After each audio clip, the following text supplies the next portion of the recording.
Care വിസയുടെ പേരിൽ വൻ തട്ടിപ്പ്. ആയിരക്കണക്കിന് കെയറർമാരെ യുകെയിൽ എത്തിച്ചത് ലക്ഷങ്ങൾ പ്രതിഫലം വാങ്ങി. കെയർ വിസയിലെത്തിയവരെ ഉടമകൾ ചൂഷണം ചെയ്തു. നടപടി പ്രഖ്യാപിച്ച് അന്വേഷണവുമായി ബ്രിട്ടീഷ് സർക്കാർ. വംശീയ അധിക്ഷേപം നടക്കുന്നതായും റിപ്പോർട്ടുകൾ. ബ്രിട്ടനിലെ കെയർ മേഖലയിൽ ജോലിയെടുക്കാൻ വിദേശ രാജ്യങ്ങളിൽ നിന്നെത്തിയ ആയിരക്കണക്കിന് കെയറർമാർ മതിയായ സൗകര്യം ലഭിക്കാതെ ക്ലേശിക്കുകയാണെന്ന് പ്രമുഖ മാധ്യമമായ ഗാർഡിയൻ റിപ്പോർട്ട് ചെയ്യുന്നു. ഇവരിൽ പലരും 20,000 പൗണ്ട് വരെ നൽകിയാണ് health and care worker visa സംഘടിപ്പിച്ചതെന്നാണ് റിപ്പോർട്ടിൽ പറയുന്നത്.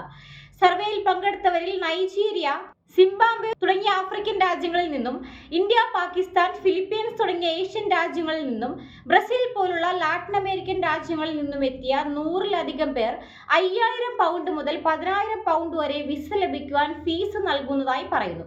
50-ലധികം പേർ 10,000 പൗണ്ട് വരെ കൊടുത്തപ്പോൾ 5 പേർ 20,000 പൗണ്ട് വരെ കൊടുത്തു. വൻ തുകകൾ മുൻകൂറായി നൽകി വിസയെടുത്ത് ബ്രിട്ടനിലെത്തിയവർക്ക് പലപ്പോഴും നിലവാരമില്ലാത്ത താമസ സൗകര്യവും മറ്റ് സൗകര്യങ്ങളുമാണ് നൽകിയിരിക്കുന്നത്. മാത്രമല്ല, പലപ്പോഴും ഇവർക്ക് വംശീയ വിവേചനം നേരിടേണ്ടി വന്നതായും പഠന റിപ്പോർട്ടിൽ പറയുന്നുണ്ട്.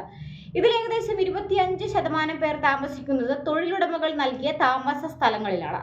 മറ്റുള്ളവരുമായി കിടപ്പുമുറി ഷെയർ ചെയ്യുവാൻ നിർബന്ധിതരാകുന്നതായും ഇവർ പറയുന്നു. ഒരു കിടപ്പുമുറി മാത്രമുള്ള ഫ്ളാറ്റിൽ 15ഓളം പേർ വരെ താമസിക്കുന്നതായും സർവേ വ്യക്തമാക്കുന്നുണ്ട്. അവരിൽ പലരും വാടക നൽകാൻ പോലും ക്ലേശിക്കുകയാണ്. 2 പേർ പറഞ്ഞത് പലപ്പോഴും തീരെ അസൗകര്യപ്രദമായ സാഹചര്യങ്ങളിൽ ഉറങ്ങാൻ നിർബന്ധിതരാകാറുണ്ട് എന്നാണ്. 2023-24 കാലഘട്ടത്തിൽ ബ്രിട്ടീഷ് സോഷ്യൽ കെയർ മേഖലയിൽ ഏകദേശം 8.3% ഒഴിവുകൾ ഉണ്ടായിരുന്നുവെന്നാണ് കണക്കാക്കിയത്. അതായത് ഏകദേശം 1,31,000 ഒഴിവുകളായിരുന്നു ഈ മേഖലയിൽ ഉണ്ടായിരുന്നത്.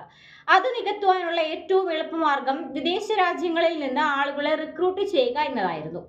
തൊഴിലാളി യൂണിയനായ യൂണിസൺ നടത്തിയ ഒരു സർവേയിൽ കണ്ടത് തൊഴിലിടങ്ങളിൽ ഇവർ കടുത്ത വംശീയ വിവേചനം അനുഭവിക്കേണ്ടി വരുന്നുവെന്നാണ്. സർവേയിൽ പങ്കെടുത്തവരിൽ 800-ലധികം പേർ തങ്ങൾക്ക് വിവേചനം അനുഭവിക്കേണ്ടി വന്നതായി പറഞ്ഞു. ഇതിൽ 355 പേർ പറഞ്ഞത് സഹപ്രവർത്തകരിൽ നിന്ന് വിവേചനം അനുഭവിച്ചു എന്നാണ്. 300 പേർക്ക് വിവേചനം അനുഭവിക്കേണ്ടി വന്നത് തൊഴിലുടമകളിൽ നിന്നായിരുന്നു. എന്നാൽ പ്രതികാര ബുദ്ധി കാണിക്കുമെന്ന ഭയത്താൽ അവർ അത് തുറന്നു പറയാൻ മടിക്കുകയാണ്. വിദേശങ്ങളിൽ നിന്ന് റിക്രൂട്ട്മെന്റുകൾ നടത്തുന്നതിന് അവർക്ക് സ്പോൺസർഷിപ്പ് സർട്ടിഫിക്കറ്റുകൾ നൽകേണ്ടതുണ്ട്.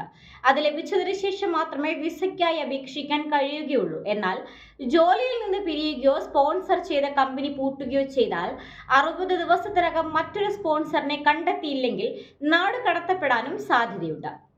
ആയിരക്കണക്കിന് ഇന്ത്യക്കാരാണ് ഇത്തരം തട്ടിപ്പുകൾക്ക് വിധേയരാകുന്നത്. കേന്ദ്ര സർക്കാർ വേണ്ട രീതിയിലുള്ള ഇടപെടലുകൾ നടത്തി വിവിധ ഏജൻസികൾ നടത്തുന്ന ഇത്തരം തട്ടിപ്പുകൾക്ക് ശാശ്വതമായ പരിഹാരം കാണുക തന്നെ വേണം.